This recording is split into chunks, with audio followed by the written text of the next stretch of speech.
원합니다.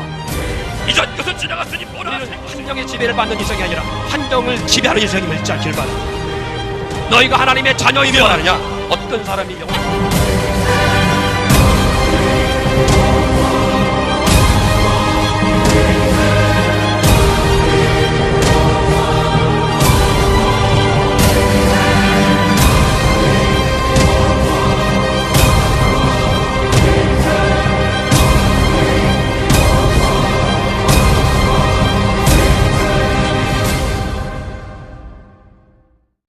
오늘 나누실 말씀은 마태복음 21장 1절로 9절 말씀. 음부의 권세가 이길 수 없는 왕권을 이루기 위한 입성이라는 그런 제목을 가지고 고난주간의 첫날 시작하는 이 종려주의를 통해서 함께 말씀을 나누고, 구약에 예언된 이 땅에 구원자로 오시는 예수 그리스도, 다시 말해 메시아, 이 예언을 성취하기 위해서 예수님께서는 이 종려주일인 오늘 나귀를 타고 입성하여서 한 주간 고난의 여정을 위해서 예루살렘 성을 머무르면서 당신의 고난의 행보를 했음을 볼 수가 있습니다. 자, 한 주간 고난의 역사가 왜 있을 수밖에 없는가? 그것은 그냥 쳐다보니까 2000년 전 주님께서 그 일을 가신 것이 아니라 이미 하나님께서는 이 땅에 예수 그리스도를 보내실 것, 그리고 이미 하나님께서는 모든 만물을 창조하기 전부터, 인간을 창조하기 전부터 인간이 창조함을 입고 나면 범죄할 것을 하나님은 이미 아셨고, 그리고 그 범죄한 인간을 구원하시기 위해서 하나님의 은혜와 사랑 가운데 이미 만세전에 예수 그리스도를 계획했음을 잊지 말아야 할 점이 있습니다. 그래서 갈라디아서 말씀 속에 보니까 1장에 보면 그리스도 예수 안에서 우리를 만세전에 택정했다라고 그렇게 말씀합니다. 오늘 종려주일은 어느 날 갑자기 생긴 그런 하나님 예수 그리스도의 고난의 역사가 아니라 에덴 동산 아담과 하와가 하나님의 말씀을 법을 어기고 선악을 알게 한 나무 열매를 따먹지 말라, 먹는 날에는 죽을 것이다, 정령 죽으리라 라는 이 말씀에 불복종하고 오히려 아담과 하와가 그 열매를 따먹게 되어짐을 통하여 먹지 말라는 법을 어김을 통해서 인간은 죄를 범하게 되고, 처음 사람 아담과 하와로 말미암아 죄인이 되었기 때문에 죄인으로 몸에서 태어난 모든 인생들은 다 동일한 죄인이라고 하는 그 죄와 결탁되고 그 죄의 범주 안에 들어갈 수밖에 없는 죄인으로 이 땅에 태어나고 존속할 수 있습니다. 그러므로 말미암아 인간이 죄를 범함으로 반드시 하나님 명령에 따라 그 법의 법칙에서 죽으려고 하는 것처럼 사망이 왕노릇하는 역사가 있고요. 히브리서 9장 27절에 보니까 한 번 죽는 것은 사람에게 정하신 것이죠. 그 후에는 뭐가 있다? 심판이 있어요. 아담과 하와가 범죄한 이후에 에동산에 하나님께서 에동산에 아담과 하와에게 말씀하셨습니다. 여자에게는 해산의 고통을 크게 더하고 남자에게는 어떤 역사를 줬느냐, 어떤 고통과 아픔을 줬느냐, 너희는 종신토록 수고하여야 소산을 먹을지, 그리고 땀을 흘려야 될 것이다. 그리고 뭐냐? 너는 거기서 시합을 입었으니 흙으로 돌아갈지니라. 한 줌에 흙으로 돌아갈 수밖에 없는 인간의 참 보잘것없는 허망한 삶의 모습을 아담과 하와가 범죄한 그때부터 들어온 모습이라. 범죄하기 전에 하나님께서는 인간이 흙으로 돌아갈 것이다, 그리고 너는 반드시 죽을 것이다 하는 말씀도 없어요. 그런데 인간이 범죄한 이후부터 우리 인간은 죽음이라는 단어가 성경에 등단한 걸 볼 수가 있고, 그때부터 사람은 죽음을 벗어날 수 없어요. 복음을 떠나 하나님 알지 못하는 삶의 역사는 고난 속에 태어나서 적신으로 왔다가 고난의 삶을 살다가 적신으로 돌아가는 것, 알몸으로 돌아가는 것, 이것이 인간의 나를 열심히 살아갑니다. 아침에 일어나 아침을 먹고 아침에 출근하듯이 학교를 가고 하루를 시작하는 이유가 바로 무엇입니까? 하루를 살아가기 위함입니다.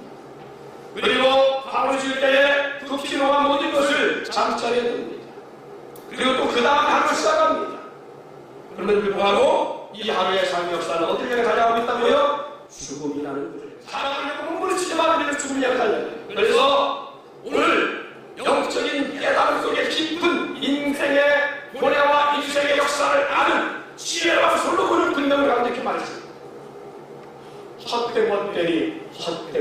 때문에 모든 것을 오늘 솔로몬 왕은 헛되다는 말을 무려 몇 번 쓰고 있어요? 5번 쓰고 있어요. 인생은 얼마나 헛되는, 인간의 살아가는 것이 얼마나 헛되고 고마하고 보잘것 없으면 헛되고 모든 것이 죽음을 딱 끝나면 얼마나 좋겠어. 근데 분명하게 좀 말합니다. 한 번 죽는 건 사람에게서 나는 것인데 그 후에 반드시 뭐가 있다? 여러분, 잠시 왔다가 하는 안개처럼 잠시 정말 존재하다가 사라진 것처럼 허망한 인생을 살고 살면서 불구하고 하루 살아보겠다고 몸부림치며 그 짧은 세월을 살면서 우리는 한 곳에서 고통스러운 일들, 때로는 자살도 생각해보기도 하고, 때로는 눈물을 흘리며 박자를 설쳐보기도 하고, 때로는 그 인생이라는 그 정말 주어진 한정하루에 우리가 얼마나 고통에 살면서 실망을 하기도 하고요. 수없는 날들을 밤을 새고 수없는 날들을 보내 삶을 살아서 짧은 인생 속에서 그런 인생을 살아간 모든 사람들이 나름대로 글을 쓰고 책을 냈는데 인생의 부조리한 삶의 역사의 책을 냅니다. 그렇게 힘든 삶을 살아가는데 인생에 살아가는 이 땅에서 살고 살아가면서 다시 환난과 어려움과 문제도 우리가 그것을 말미암아 사망한 그 사망으로 말미암아 영원한 지옥의 형벌, 영원한 저주, 영원한 심판의 역사에서 우리를 구원하시기 위해서 우리 주님이 있다고. 그런 이러한 인간의 하나님께서 이 죽음의 영향 속에 사망의 역사로 말미암아 영원한 심판을 받을 수밖에 없는 인간을 살아가신 하나님께서 처음 사람 아담과 하와에게 입혀준 것이 있어요. 이게 뭐냐? 가죽옷입니다. 가죽. 가죽이라는 가죽옷은, 가죽은 어서 취함을 입은 어서 옷을 우리가 얻죠? 짐승에서. 이 말은 뭐예요? 짐승이 죽어져야 가죽을 비로소 쓰시고, 짐승의 껍데기가 벗겨지는 고통의 역사, 짐승의 희생의 역사, 짐승의 피 흘림이 없이는 이 짐승의 가죽옷을 취할 수가 없습니다. 여러분, 오늘 하나님은 아담과 하와에게 왜 범죄한 아담과 하와에게 가죽옷을 취해주시요? 아담과 하와가 죄로 말미암아 죽어야 돼. 그러나 하나님께서 인간을 사랑하셔서 아담과 하와를 구원하시기 위해서 대신 짐승을 죽여주시오. 할렐루야. 그 짐승을 대신 죽게 하고 그 짐승을 대신해서 아담과의 모든 죄를 모두 전가시키고, 할렐루야. 인간의 허물과 죄를 그 가지고 덮어주심을 통해서 허물과 죄를 덮어주는 역사로 가죽옷을 입혔다고. 그래서 인간의 죄를 짐승에 담당하게 하고 인간에게는 그 가죽을 입힘을 통해서 가죽을 입혀줌을 통해서 그 허물과 죄를 덮어준 사건이 예대동산에서 가죽 사건입니다. 아벨로부터 나온 제사를 드림을 통하여 하나님이 그 제사를 받으셨음을 분명히 말씀합니다. 히브리서 11장 4절에 보니까 믿음으로 아벨은 가인보다 더 나은 제사를 하나님께 드림으로 어떤 제사? 더 나은 제사를 드립니다. 말씀은 저와 여러분들이 오늘 시대는 것보다도 더 나은 예배자가 되기를 주님을 축원드립니다. 하나님께 자신을 예배되기를 주님을 축원드립니다. 더 나은 가인보다 더 나은 제사를 하나님께 드림으로 의로운 자라 하는 증거를 얻었다. 그 말씀하시는 말씀이 하나님이 그 예물에 대하여 증언하시나니 그가 죽었으나 그 믿음으로 지금도 아담과 하와가 하나님께서 그 아담과 하와의 죄를 용서하시고 그 죄를 덮으시기 위해서 짐승을 대신 희생시킨 것처럼 주님 앞에 그 감사를 통하여 내가 죽어야 되지만 여기 짐승으로 주님 앞에 제사합니다. 여기에 짐승의 머리를 자르고 다리를 다루고 배를 갈라 뼈와 불을 태워드릴 때에 내가 이렇게 죽어야 하는데, 우리 부모님이 하나님께서 우리 부모님의 우리의 죄악을 위해서 가족을 치워주신 것처럼 나의 허물과 죄를 이 짐승이 담당케 하시고 나를 구원하시는 그 은혜를 기억하면서 부모님 수방을 하고 드리는 것이 이 찬양을. 그래서 아벨이 가인보다 더 나은 제사를 드렸다는 증거가 예고에 있다라고 말씀하고 있는 것입니다. 여러분, 이 사건은 여기서 끝나지 않습니다. 하나님께서는 애국에서 430년 동안 정성하는 이스라엘 백성을 구원하시는 데에 무려 10가지 재앙을, 마지막 10번째 재앙이 무슨 재앙이에요? 장자가 죽는 재앙인데, 이 장자가 죽는 재앙, 사망의 재앙을 애국 전역에 일으킬 때에 모세 땅에 이스라엘 백성을 구원하시기 위해서 하나님께서는 모세에게 말씀하십니다. 내가 사망의 역사를 풀어서 모든 애국의 죽음의 역사를 멸치 못하게 할 텐데 너희가 살고자 한다면 반드시 해야 될 일이 있다. 그걸 하는 것이 아니라 양을 잡아서 19세대로 양을 잡아서 양 10분 앞에 잡되 그 피를 문설주와 인방에 바르고 그리고 그 양고기를 반드시 물에 삶아 먹어서도 안 되고 생으로 먹어서도 안 되고 젖에 삶아 먹어서도 안 되고 반드시 6월절 전년 이후에부터 이스라엘 백성들은 6월절 예식을 계속 드렸어요. 그리고 전년 예수님은 이 6월절에 맞춰서 이 땅에 오셨어요. 이그 예루살렘 성에 입성했습니다. 예수님은 6월절에 맞춰서 예루살렘 성을 아기를 타고 입성하시고 그리고 이 한 주간 고난받으시기에 6월절 전후에 예수님은 십자가를 죽으셨어요. 사랑하는 성도들은 이 6월절에 양 시대에 아기가 있어야 하는 것처럼 그리고 440년을 거쳐서 이스라엘 백성들은 에덴 동산에서 있었던 이 가축의 역사처럼 아벨의 양을 잡아드리는 역사처럼 반드시 피의 제사, 피 흘림 없으면 살, 피 흘림 없으면 사함이 없는 나라에서 가신 이 역사대로 이스라엘 백성들은 절기만이 아니라 제사를 드리는 데에 반드시 짐승을 잡아서 하나님 앞에 자기들의 죄를 계속할 때에 우리가 머리를 쥐운데 우리가 손과 발을 쥐운데 우리가 마음으로 그리고 세포 속에 그들과 혈기리 혈기 혈관 속에 그리고 뼈 속에 아주 그냥 극락에 있는 이 죄문제 해결하기 위해서 짐승을 잡아 죽여서 그걸 희생의 제물로 삼게 하는데 머리를 쥐은 죄 때문에 짐승의 머리가 잘리고 우리가 손과 발로 쥐은 죄 때문에 짐승의 앞다리에 뜯다가 생겨나 우리가 이 마음으로 쥐은 죄 때문에 그 배가 갈려서 모든 내장과 모든 모장육과 끊어지는 거야. 우리 오늘 우리 세상을 갖기 때문에 이 세상을 해결하기 위해서 심중의 가죽을 걱정해야 돼.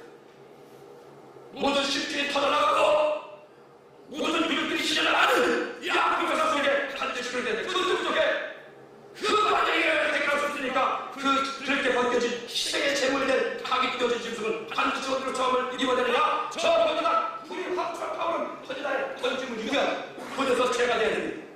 그렇게 나라를 그 사람이 받으시고 그 사람의 죄를 용서했다는 사실. 예수님 동일한 이 구조와 이 방법을 통해서 고난의 십자가를 달려하셨다는 사실입니다. 그래서 예수님은 머리에 가시관을 쓰셨어요. 왜? 우리 머리를 줄인 때문에 짐승의 머리가 잘려난 것처럼 머리를 줄인 때문에 머리에 가시관의 심판을 받았어. 할렐루야. 인간의 손과 발로 쥐운 죄 짐승의 다리가 잘려진 것처럼 예수님은 손과 발에 붓을 박혔어요. 인간이 마음을 주기 때문에 짐승이 배가 달려있고 모도자지만 끄집어내는 입어서 해모임을 당한 것처럼 예수님도 역군의 창을 받아서 모든 불과 피를 다 쏟으셨습니다. 온 몸의 죄성에 이 모든 두덕이 된 것을 주님께서 용서하시고 대수의 역사를 이루기 위해서 구약에서는 아담과 죄를 위해서 가죽을 쥐어드린 것처럼 짐승의 가죽이 벗겨지는 것처럼 예수님도 머리부터 발끝까지 120대의 찍을 통하여 온몸이 갈기가 찢어지고 이 모든 세포가 이 가죽이 하나 남지 않는 다 벌레쫓으로 찢어지는 것이죠. 누구 죄 때문에? 우리의 죄 때문에. 그래서 그는 실로 우리의 질고를 지고 우리의 슬픔을 당하여 우리의 생각하기는 그가 잘못해서 맞고 그가 잘못해서 징계를 받고 고난을 당한다 생각합니다. 하나님은 우리를 알거든요. 당신의 모양 형상을 따라 지음받은 예생이기 때문에 하나님의 사랑이 우리 가운데 있거든요. 그 당한 고난입니다. 그 당한 수치입니다. 정말 아비는 정말 부모는 자식의 고난, 지혜의 법이었어요. 부모는 자식의 고난을 하는 법입니다. 자식을 사랑하는 부모는 절대 자식을 사망 가운데 두지 않습니다. 그래서 하나님은 우리를 사랑하시기에 우리를 찾아가시고 사망에서 모든 공부에서 고통에서 절망에서 영원한 영광을 우리를 원하시기 위해서 대신 당신의 아들 동생들을 그런 십자가에 닿게 살려주셨기 때문에 그 은혜를 기억합니다. 주님께서 이 땅에 왜 오셨는지 이 종려주일에 예루살렘 성으로 왜 들어가셨는지 무엇을 목적으로 하셨는지 우리가 알아요. 이 믿음의 나무에서 이 사주절 가운데 있는 이 한 주간의 고난 주간을 우리가 주님의 은혜를 기억하면서 영혼을 살리는 귀한 사명으로 한 주간을 살아갈 수 있기를 주님의 이름으로 축원합니다.